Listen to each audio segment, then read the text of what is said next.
মানুষের আদব কায়দা শুরু হয় ঘর থেকে। আদব কায়দা শুরু করতে গিয়ে মানুষের প্রথম জীবন শুরু করতে গিয়ে ঘর থেকে যেহেতু আদব কায়দা শুরু, তাই আমাদের সন্তান সর্বপ্রথম আদব কায়দা বা আদব পাওয়ার অধিকার রাখে বাবা মা। উনিও এই কিতাব শুরু করছে বাবা মার অধ্যায়। আমরা অনেকগুলো অধ্যায় পড়ছি বাবা মার সাথে সন্তান কিভাবে আচরণ করবে, কিভাবে কথা বলবে, বাবার হক কতটুকু আদায় করবে, মায়ের হক কতটুকু আদায় করবে, এরপরে মার জন্য কিভাবে দোয়া করবে, মা যদি অমুসলিম হয় তাহলে তার জন্য কিভাবে দোয়া করবে, মা যদি মুসলিম হয় তার জন্য কিভাবে দোয়া করবে, অনেকগুলো চ্যাপ্টার গেছে। আজকে যে অধ্যায়টা সেটা হলো পিতা মাতার মৃত্যুর পরে বাবা তাদের সাথে সন্তানদের কি আচরণ করতে পারে, তাদের সাথে সন্তানদের কি আচরণ করতে পারে। চলুন হাদিসের দিকে যাই। حدثنا عبد الرحمن بن قصير قال أخبرني أسيد بن علي أنه سمع أبا أسيد يحدث القوم قال كنا عند النبي صلى الله عليه وسلم فقال رجل يا رسول الله هل بقي من بر أبوي شيء بعد موتهما أبرهما قال نعم خصال أربع الدعاء لهما والاستغفار لهما والإنفاذ عهدهما والإكرام صديقهما وصلة الرحم التي لا رحم لك إلا من قبلهما। আবু সাঈদ রাহিমাহুল্লাহ তাআলা সাহাবাদের একটি দল থেকে বর্ণনা করে বলেন, একটি বিখ্যাত তাবেঈ নাম আবু সাঈদ। তাবেঈ বলা হয় যারা সাহাবীদেরকে দেখছে, যারা সাহাবীদেরকে ঈমানের সাথে দেখছে এবং ঈমান থাকা অবস্থায় মারা গেছে তাদেরকে তাবেঈ বলা হয়। তাবেঈ একদল সাহাবী থেকে বর্ণনা করেন, কি বলেন, আমরা নবী করিম সাল্লাল্লাহু আলাইহি সাল্লামের কাছে উপস্থিত ছিলাম। এক ব্যক্তি বলল, ইয়া রাসূলুল্লাহ, আমার পিতা মাতার মৃত্যুর পর তাদের সাথে সদ্ব্যবহার করার কি কোনো অবকাশ আছে কিনা? দুনিয়াতে থাকতে তো বাবা মার সাথে আমাদের ভালো আচরণ করতেই হবে, কিন্তু বাবা মা চলে গেলে, দুনিয়া থেকে চলে গেলে তাদের ব্যাপারে আমাদের কোনো কিছু করার আছে কিনা? থাকতে ভালো ব্যবহার করছি, খাওয়াইছি দাওয়াইছি, পোশাক লাগছে দিছি, কাপড় চোপড় লাগছে দিছি, এখন দুনিয়া থেকে চলে গেছে, আমাদের কোনো কিছু করার আছে কিনা জিজ্ঞেস করতেছি। তাদের সাথে আমাদের সৎ ব্যবহার করার কোনো কিছু আছে কিনা? রাসূল আকরাম সাল্লাল্লাহু আলাইহি ওয়াসাল্লাম তিনি বলেন, হ্যাঁ, চারটি উপায় আছে। কয়টা উপায়? তার মধ্যে বাবা মা ইন্তেকালের পরে সন্তানের প্রাথমিকভাবে কাজ কয়টা? চারটা। এই হাদিসের মধ্যে এক, আদ-দুআ লাহুমা, সন্তানদের সর্বপ্রথম কাজ কি? বাবা মার জন্য দোয়া করা। এখন যেই সন্তান নামাজই পড়ে নাই, কি দোয়া করবে? যে নামাজই পড়ে নাই, কি দোয়াটা করবে? আল্লাহ শিখাই দিয়েছে, রব্বির হামহুমা কামা রাব্বায়ানি সগীরা। কি আজীব দোয়া! আল্লাহ আমার বাবা মার উপর রহম করেন যেভাবে তারা আমার উপর রহম করছে। বাবা মা সন্তানকে আদর করছিল বড় অবস্থা না ছোট অবস্থা? তাহলে বলতেছে কামা রাব্বায়ানি সগীরা, আল্লাহ আমাকে আমার বাবা মা ছোটবেলা যেভাবে আদর করছে, আল্লাহ আপনার চোখে আপনার এই গোলাম আমার বাপ মা এদেরকে আপনি ছোট মনে করে মাফ করে দেন। যদি বড় ভাবেন আমার বাপ মারে বয়স হয়ে গেছে, তাহলে আল্লাহ এদের প্রতি রহম করতে আপনার মন চাবে না, ছোট মনে করে মাফ করে। তার মানে সন্তান চলে যাওয়ার পরে, কারণ ছোট ভাবতে বাপ আল্লাহর কাছে যদি বান্দা আল্লাহ যদি মনে করে বাপ মা তো যদি বুড়া বয়স, আল্লাহ তা তো আল্লাহ মাফ করতে মন চাইব না। তারা যেভাবে আমাকে ছোটবেলাতে করছিল, আপনিও আল্লাহকে ছোট মনে করে মাফ করেছেন। বাপ মা সন্তানের কাছে কি পরিমাণ ছোট। এক। দুই নম্বর, ওয়াল ইস্তিগফারু লাহুমা, বাবা মার জন্য বেশি ক্ষমা প্রার্থনা। প্রথমত বাপ মার জন্য দোয়া করা। কি দোয়া? আল্লাহ আমার বাপ মারে গ্রহণ করেন, মায়া করেন, কবরে শান্তির ফয়সালা করেন। এরপরে বেশি বেশি তাদের জন্য ক্ষমার দোয়া করা। একটা তো দোয়া করা সাধারণভাবে, বিশেষভাবে তাদের ক্ষমার দোয়া করা। দেখেন, চারটা মৌলিক কাজের প্রথম দুইটাই দোয়া। প্রথম দুইটাই কি? আর দোয়া ও লাহুমা, তাদের জন্য দোয়া করা। তা সবসময় দোয়া করা, উঠতে বসতে সবসময় মনে করলে আল্লাহ আল্লাহ বাবার কবরে ভালো রাখে, বাবার কবরে আল্লাহ শান্তির সাথে যুবক ঘুমাইতে পারে আল্লাহ সমস্ত। ওয়াল ইস্তিগফারু লাহুমা, দুই নম্বর আল্লাহ তাদেরকে ক্ষমা করে দেন, তাদেরকে আপনি ক্ষমা করে দেন, আল্লাহ ক্ষমা করে দেন, আল্লাহ ক্ষমা করে দেন, এই আর কি। 3 নম্বর ওয়াল ইনফাদু আহদিহিমা, ওয়াল ইনফাদু আহদিহিমা, তাদের প্রতিশ্রুতি পূর্ণ করা। বাবা মা দুনিয়াতে থাকাকালীন সময়ে যেই যে হুকুমগুলো আপনাদেরকে করে গেছে,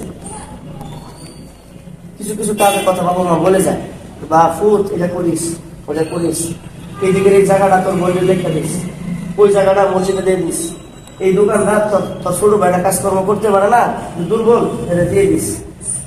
এই যে কিছু কিছু কথা বাবা মা বলে যায় না, যদি শরীয়ত লঙ্ঘন না হয়, ইসলামের সাথে সাংঘর্ষিক কোনো যদি কিছু না হয়, তাহলে বাবা মার এই কথাগুলো রাখা উচিত।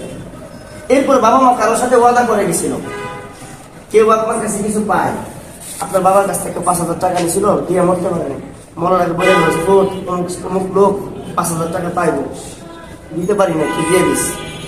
এই বিষয়গুলো কি করে দেওয়া, এখনকার জানা যখন বাপ মা হয়, ভাই সব আমার বাবা মা যদি কারোর কাছে কিছু, আমার আব্বার কাছে কিছু পায় থাকেন, আইসেন আমরা দিয়ে দিব। 1 সপ্তাহ পরে একজন আইসেন, ও ভাই আপনার বাবাকে 10,000 টাকা প্রমাণ দেন, 40 দিন ঘুরায়, সব প্রমাণ ঠিক আছে, এরপরে 6 মাস পরে নিয়ে আছে এরকম গোলাঙ্গা সংখ্যা।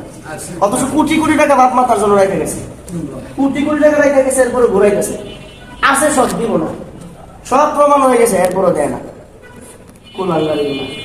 তাহলে এই যে হলো বাবা মার প্রতিশ্রুতি পূর্ণ করা, বাবা মার পাওনাগুলো আদায় করে দেওয়া।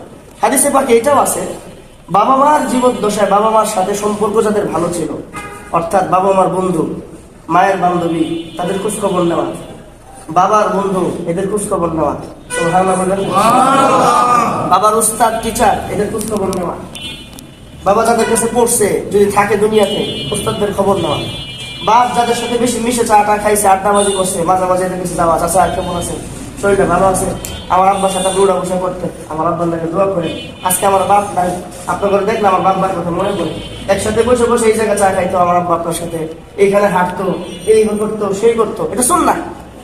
এটা কি সুন্নাহ? জানি না, মুসলমান এগুলো জানে না। এরপরে 4 নাম্বার কি আসবে এটা, ও ইকরামু সাদিকিহিমা, দেখছেন কইতে না কইতে আল্লাহ দিয়ে দিয়েছেন, সুবহানাল্লাহ। বাবা মার বন্ধু বান্ধবদের সম্মান করা, যারা মাত্র কইলাম, হাদিসের সামনের দিকে আগাই নাই তো। বাবা মার বন্ধু বান্ধবদের সম্মান করা এবং তাদের আত্মীয় স্বজনের সাথে সৎ ব্যবহার করা। বাবা মার আত্মীয় স্বজন যারা আছে, বাবার আত্মীয় কারা, চাচা, বাবার আত্মীয় কে, ফুফু, বাবার সম্পর্কের আত্মীয় যারা, চাচা, ফুফু, এরপরে আর কে আছে, বাবার ভাগ্নি, বাবার বাস্তি, এদের খোঁজ খবর নেওয়া, যারা দুনিয়াতে আছে, বন্ধু বান্ধব তাকে স্পষ্ট দেওয়া। কি বলছিলাম একটু আগে, কি বলছিলাম, সুন্নাত না, খোঁজ খবর নেওয়া। বন্ধু যদি কেউ বাচ্চা থাকে, মাঝে মাঝে একটা হাত দিয়ে নিয়ে যাবে, ছোট করে একটা হাত দিয়ে নিয়ে যাবে। যদি বাবা দুনিয়াতে যাদের নাই, তাদের বন্ধু বান্ধব পয়সা থাকলে তাদের কাছে যাবো, বলি ইনশাআল্লাহ খোঁজ খবর নিয়ে নাস্তা নিয়ে যাবো, হাত দিয়ে নিয়ে যাবো, ছোট্ট একটা বিস্কুটের প্যাকেট নিয়ে যাবেন 100 টাকা। তাহলে আপনি আল্লাহ রাসূলের একটা কথার উপর আমল করলেন, সুবহানাল্লাহ। মান তাশাব্বাহা বিকাওমিন ফাহুয়া মিনহুম, নবীজি বলে যে আমার একটা আল্লাহর সুন্নাত মানলো, সে আমার সাথে জান্নাতে থাকবে, সুবহানাল্লাহ। ইনশাআল্লাহ। এরপরে তাদের যারা তাদের মাধ্যমে তোমার আত্মীয়, মানে বাইঙ্গাও দিয়ে দিচ্ছে যে তাদের বন্ধু বান্ধবদের সম্মান করা, তাদের আত্মীয় স্বজনের সাথে সদ্ব্যবহার করা, এবং যারা তাদের মাধ্যমে তোমার আত্মীয়, বাবা মার মাধ্যমে যারা আমার আত্মীয়, তাদের খোঁজখবর নেওয়া। তাহলে এই হলো যে হাদিস। আরেকটা হাদিস পরিচ্ছন্ন, আবু হুরায়রা রাদিয়াল্লাহু আনহু বলেন, আন আসিম আবি হুরায়রা قال ترفع للميت بعد موته درجته فيقول أي ربي أي شيء هذه فيقال ولدك استغفار لك। আবু হুরায়রা রাদিয়াল্লাহু আনহু বিখ্যাত সাহাবী, মুহাদ্দিসে আকবর, সাহাবীদের মধ্যে সবচেয়ে বড় মুহাদ্দিস। ওনার কথা বলতে গেলে অনেক লম্বা সময় ব্যাপার। ইনি কেমন মুহাদ্দিস, কিভাবে হাদিস মুখস্থ করছে, তার কষ্ট কি ছিল, হাদিসের জন্য তার ত্যাগ কি ছিল, তিনি কত মানে বৈরাগ্য জীবন যাপন করতো, দুনিয়ার সব আল্লাহ, সুখ, শান্তি, স্মার্টনেস, বিলাসিতা, এগুলো সব তিনি ছেড়ে দিয়েছে। একবেলা খাইলে 2 বেলা দিন খাইতে পারতেন না। আবু হুরায়রা বলতেন, তিনি বলতেছেন মানুষের মৃত্যুর পর তার মর্যাদা বৃদ্ধি করা হয়, মানুষের মৃত্যুর পর মানুষের মর্যাদা বাড়ানো হয়। তখন সে বলে হে আমার রব, এটা কি জিনিস? তাকে বলা হয় তোমার সন্তান তোমার জন্য ক্ষমা প্রার্থনা করতেছে। সুবহানাল্লাহ। এই হাদিসের বিষয়টা হলো এরকম, একজন মানুষ মৃত্যুর পরে যখন কবরে চলে যায়, হঠাৎ কবরবাসী দেখে তার সম্মান কবরে বাড়তেছে। এখানে হাদিসটা অস্পষ্ট। তখন কবরবাসী জিজ্ঞেস করে আল্লাহ এটা কিভাবে হইলো, আমার সম্মান কিভাবে বাড়তেছে?